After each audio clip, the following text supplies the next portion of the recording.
Guys, share ko lang yung naging problema ko rito sa Wahoo Ticker X natin. Dito siya nababato ng heart rate pero yung Bluetooth connection niya okay naman. So, nakita ko yung isang spring putol na. Kinain siya ng pawis. So, hindi siya nag-make ng contact and hindi na siya nagbabato ng heart rate. Kaya, yan. Yan ang itsura niya ngayon. So, dalawang spring kabilaan. Yung gitna sa battery yan. So, yan. Yung problema, saan tayo kukuha ng spring na pamalit dyan?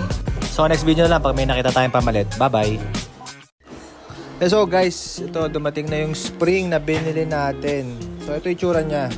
Yan, ganyan. So, ito, hinangin na natin siya. Medyo mahirap kasi maliit. Kaya, yan. So, yan, nakabit na natin siya. Tapos, ito na, ilalagay na natin yung case. Sukatin natin kung mag-fit ba ng tama. Tapos yun na, testingin natin, no? Lagyan na natin ng screw.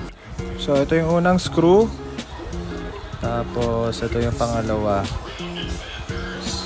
So ito, ganyan yung itsura niya ngayon. So walang screw isa, di ko lang bakit. So yan, ganyan na natin yung battery. Syempre, testing na natin. So yun, may ilaw na siya na pula. So ito na. So check, blue, at may red. So ngayon, i-connect natin siya sa Wahoo app, no, to check kung madedetect siya. And then, yun naman, ano na yung ano niya, heart rate. So tapos ito, tinesting na rin natin siya sa Zwift, no. Dito, itong isa sa treadmill, ito namang isa sa habang nagbabike ako.